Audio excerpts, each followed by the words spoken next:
Hello everyone, welcome back to knowledge centre. आज हम पढ़ेंगे क्लास 10 ज्योग्राफी का chapter number 4 that is agriculture.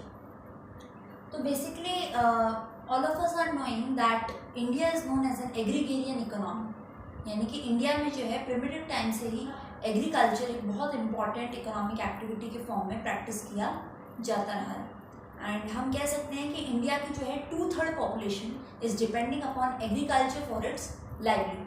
India के अंदर जो है कई तरह के crops, food grains, non food crops, cash crops, कई तरह के क्रॉप्स जो है उनका प्रोडक्शन इंडिया के अंदर किया जाता है। एंड साथ ही साथ एग्रीकल्चर जो है कहीं इस तरह के प्रोडक्ट्स भी प्रोड्यूस करता है जो कि इंडस्ट्रीज यूज़ करती हैं एज अ रॉ मटेरियल। और हमारे इंडिया में प्रोड्यूस होने वाले कई सारे ऐसे भी एग्रीकल्चरल प्रोडक्ट्स हैं जिनका कि एक्सपोर्ट भी किया जाता है out of our nation. So basically in this chapter we are going to study about agriculture and various types of agricultural practices from historical times till today. So let's start first of all with types of farming. तो basically हम इसके under this topic we are going to study 3 types of farming. First is primitive subsistence farming, second is intensive subsistence farming, and third one is commercial farming. So let's start with the first one, primitive subsistence farming. Primitive subsistence farming कैसी farming होती है? That is practised on small patches of land with primitive tools, यानी कि ऐसा type of farming है जो कि छोटे छोटे लैंड होल्डिंग्स के ऊपर प्रैक्टिस किया जाता है और उसमें जो टूल्स यूज किए जाते हैं for farming that are also old. पुराने ज़माने के जो टूल्स होते थे, मैनुअल टूल्स जो होते थे, उनको यूज़ किया जाता है। एंड बेसिकली इसमें लेबर भी जो है फैमिली लेबर या कम्युनिटी लेबर को ही यूज़ किया जाता है, because the amount of capital which these subsistence farmers are having that is very small. तो वो लोग जो है इतना कैपिटल नहीं होता है उनके पास कि वो बाहर से लेबर को जो है हायर कर सके, इतना सब कुछ वो अफोर्ड कर सके। इसलिए जो फैमिली मेम्बर्स होते हैं या कम्युनिटी के मेम्बर्स होते हैं they are only working as labour, and इसलिए उनके जो टूल्स होते हैं they are also primitive because इतना कैपिटल नहीं है कि मॉडर्न इक्विपमेंट्स को यूज़ किया जा सके। This form of farming was practiced in India since historical times. बहुत समय पहले से हमारे इंडिया के अंदर जो है यही वाला टाइप ऑफ फार्मिंग जो है चला आ रहा है। और इसमें बेसिकली क्या होता है, farmers are depending upon monsoon and the natural fertility of the soil, the environmental conditions, यानी कि नेचर के जो भी फैक्टर्स है उनके ऊपर फार्मर जो है कम्प्लीटली डिपेंड रहते थे। इसीलिए बेसिकली हम कह सकते हैं कि ये मॉनसून है या नेचुरल फर्टिलिटी है, all these are uncertain things and these things are beyond the control of human beings. तो इसीलिए हम कह सकते हैं कि under this farming the level of production was very low, because natural है, अगर मॉनसून अच्छा होगा तो आपका प्रोडक्शन भी अच्छा होगा। अब नेचुरल फर्टिलिटी अगर आप कंटिन्यूसली लैंड को यूज कर रहे हो तो ऐसा जरूरी नहीं है कि after 3 years 4 years the level of fertility will also remain the same. तो हम कह सकते हैं कि सब कुछ जो है फार्मर के लक के ऊपर डिपेंड करता था कि भाई जो उनका प्रोडक्शन है वो अप टू द मार्क होगा भी या नहीं। So this was all about the primitive subsistence farming and it was also known as slash and burn agriculture. Slash and burn agriculture में क्या होता था, it is a form of primitive subsistence farming only. इसमें क्या होता था कि भाई farmers are using one plot of land और उन्होंने 2-3 साल तक कंटिन्यू उसके ऊपर जो है कल्टिवेशन किया है। After that they will leave that land for some period of time and they will shift to some other plot of land. उसको क्लियर करके वो लोग एग्रीकल्चर के लिए काम में लेंगे। Why they are shifting from one plot to another? ताकि वो वाला प्लॉट जिसको वो ऑलरेडी 3-4 years तक यूज कर चुके हैं, तो अब ऐसा मान लिया जाता है कि उसकी फर्टिलिटी जो है वो अब डिक्रीज हो चुकी है, तो नेचुरली वो अपनी फर्टिलिटी को दोबारा से रीगेन कर सके थ्रू नेचुरल प्रोसेसेस। उन सारी चीज़ों के लिए उस लैंड को जो है फैलो छोड़ दिया जाता है for a certain period of time. India में कई ट्राइबल एरियाज में क्या होता था कि भाई ये जो जब लैंड क्लियर करते थे, जब वाइल्ड प्लांट्स को या वीड्स को हटाया जाता था और जो बचा हुआ वेजिटेशन कवर होता था उसको बर्न कर दिया जाता था ताकि जो ऐश रिमेनिंग रहेगी उसके ऊपर, जो राख रहेगी, उसके अंदर कुछ ऐसे न्यूट्रिएंट्स हैं जो कि सॉइल की फर्टिलिटी को बहुत जल्दी रिप्लेनिश करने में, रीगेन करने में हेल्प आउट करते थे। So such primitive type was practiced in India since the historical time. And slash and burn agriculture or primitive subsistence farming is known by different names in our different states of our country. Also, it is having different names in other countries as well. Now, let's start with the second category, that is intensive subsistence farming. अब intensive subsistence farming कौन से areas में practice किया जाता है? In areas of high population pressure on land, यानी कि ऐसे एरियाज में जहां पर पॉपुलेशन बहुत ज्यादा है। जहां पर पॉपुलेशन ज्यादा होगी वहां पर फूड ग्रेन्स की, फूड सप्लाई की रिक्वायरमेंट भी ज्यादा होगी। तो कहने का मतलब है कि जो एग्रीकल्चरल लैंड है उसके ऊपर प्रेशर बहुत ज्यादा है कि भाई उसे किसी भी तरह हाई प्रोडक्शन देना है। अब जब पॉपुलेशन ज्यादा है तो लैंड को नॉन एग्रीकल्चरल यूजेस में भी लगाया जाएगा। हाउसेस का कंस्ट्रक्शन करना है, इंफ्रास्ट्रक्चर फैसिलिटीज का कंस्ट्रक्शन करना है, इंडस्ट्रीज सेटअप करनी है।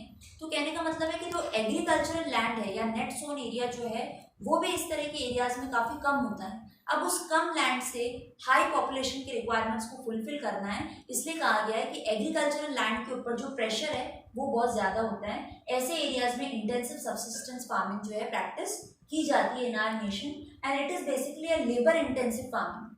कहने का मतलब है कि लेबर हमें बहुत ज्यादा एम्प्लॉय करने पड़ती है, and we are using modern equipments.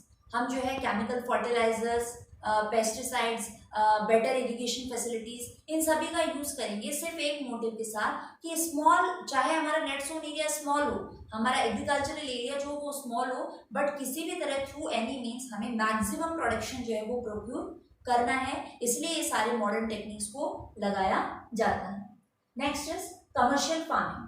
In commercial farming higher doses of modern inputs are put. Commercial farming यानी कि ऐसा फार्मिंग जो कि मीन्स आप खुद के अबाउट टू कैटेगरीज में क्या हो रहा था कि फार्मर जो भी प्रोड्यूस करेगा उसमें से थोड़ा पार्ट पहले सेल्फ कंजम्पशन के लिए रख लेगा, खुद की फैमिली के लिए, और अगर कुछ सरप्लस है तो उसे मार्केट में सोल्ड आउट किया जाएगा। लेकिन कमर्शियल फार्मिंग में क्या होता है कि एंटायर प्रोडक्शन इसी मोटिव के साथ किया जाता है कि भाई इसको मार्केट में सेल करके हमें जो है प्रॉफिट अर्न करना है। इसलिए कमर्शियल फार्मिंग जो है वो जो बिग फार्मर्स होते हैं जिनके पास कैपिटल अच्छा खासा होता है वो लोग इसको प्रैक्टिस करते हैं, क्योंकि उनके पास कैपिटल का, रिसोर्सेज का, हाई डोज लगाने का, लार्ज स्केल पे सब कुछ लगाने का जो है अरेंजमेंट होता है, फंड्स होते हैं ताकि वो उसे प्रैक्टिस कर सके। तो बेसिकली कमर्शियल फार्मिंग जो है लार्ज फार्मर्स इसी मोटिव से प्रैक्टिस करते हैं कि भाई जो भी प्रोडक्शन होगा उसे मार्केट में सेल आउट करके जो है प्रॉफिट कमाया जाएगा। तो इसमें जो है बहुत मॉडर्न इक्विपमेंट्स यूज किए जाते हैं, high yielding variety of seeds,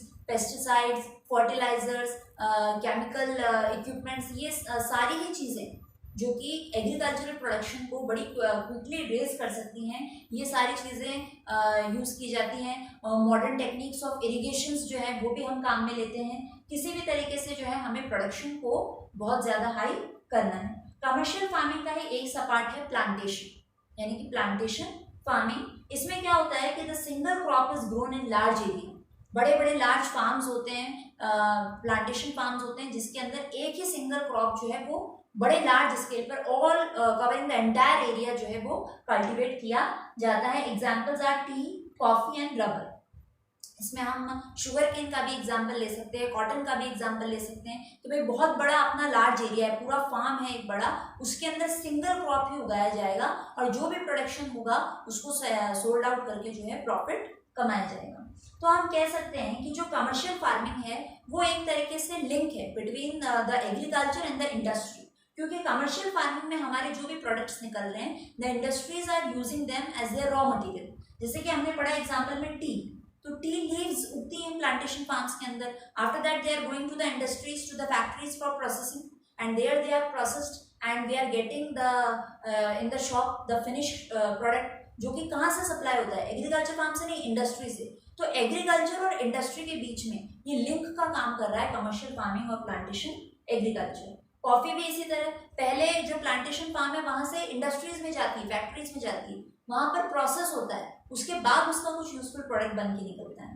तो बेसिकली हम कह सकते हैं कि कमर्शियल फार्मिंग या प्लांटेशन फार्मिंग एक ऐसा फॉर्म ऑफ फार्मिंग है जिसको कि ट्रांसपोर्ट की रिक्वायरमेंट होगी, कम्युनिकेशन की रिक्वायरमेंट होगी और मार्केटिंग सर्विसेज की भी रिक्वायरमेंट होगी। मैं ट्रांसपोर्टेशन की किस लिए, कि जो भी आपका प्रोडक्ट है उसको इंडस्ट्रीज तक पहुंचाना है। कम्युनिकेशन, आपका जो भी सप्लायर है उससे आप कम्युनिकेशन होना जरूरी है। और प्लांटेशन फार्मिंग को सक्सेसफुल बनाने के लिए मार्केटिंग फैसिलिटीज होनी जरूरी है, क्योंकि हम जो कुछ भी प्रोडक्शन कर रहे हैं on a large scale with the sole motive of selling out in the market, तो इसलिए मार्केटिंग कनेक्टिविटी होना बहुत ज्यादा जरूरी है अगर हम प्लांटेशन को या कमर्शियल फार्मिंग को जो है सक्सेसफुल बनाना चाहते हैं। Now let's talk about the cropping pattern in India. तो हम जानते हैं कि इंडिया में जो है मॉनसून टाइप ऑफ क्लाइमेट है, यानी कि अलग अलग रीजन्स में जो है अलग अलग different types of climatic conditions जो है वो हमें देखने को मिलती है, और इन्हीं डिफरेंट क्लाइमेटिक कंडीशंस का बेनिफिट जो है एग्रीकल्चरल प्रोडक्शन को भी मिलता है। तो basically when we are talking about agriculture in India, we are having 3 cropping seasons, that is rabi season, kharif season and the zaid season. So let's first of all talk about the rabi season. Rabi season के अंदर हम जिन crops का cultivation करते हैं they are known as rabi crops. इनका cultivation जो है, फर्स्ट ऑफ ऑल हम सोइंग पे आते हैं कि सोइंग जो है वो की जाती है in winters from October to December, यानी विंटर्स के अंदर जो है आप बीज बोने का काम करते हो। आफ्टर दैट हार्वेस्टिंग का टाइम कब आता है? In summers from April to June, यानी कि हम स्टार्टिंग कर रहे हैं इन विंटर्स और हार्वेस्टिंग करेंगे in summers. Example we can take as wheat, barley, peas, gram and mustard. All these are examples of rabi crops. और rabi crops जो है environmental conditions के according, climatic conditions के according mostly north और north western states जो है हमारे India के, वहां पर cultivation इनका किया जाता है। Next is kharif season. So kharif season जो है वो रबी का जस्ट ऑपोजिट है। ये जो है विंटर्स में उगाए जाते हैं, समर्स में हार्वेस्टिंग होती है, और इनका टाइम जस्ट ऑपोजिट है। They are starting with the onset of monsoon, यानी कि जब मॉनसून की शुरुआत होती है तभी जो है इनका सोइंग सीजन स्टार्ट हो जाता है, एंड हार्वेस्टिंग जो है इनका सितंबर अक्टूबर, यानी कि विंटर्स की स्टार्टिंग से पहले उसके आसपास जो है होता है in the month of September to October. Examples we can take as paddy, maize, jowar, bajra, toor, cotton, jute, soybean, moong and urad. All these are examples of kharif crops. In examination, even if 1 mark question is asked to you in the form of a definition, you have to mention 1 or 2 examples with them. Now next is the zaid season. देखो रबी crops और रबी season और खरीफ season के बीच में during the summer months एक season आता है, that is known as the zaid season. And examples of the crops which are grown under this season are watermelon, muskmelon, cucumber, vegetables and the fodder crops. So all these were the 3 types of cropping seasons which are practiced in India for cultivation of different varieties of crops.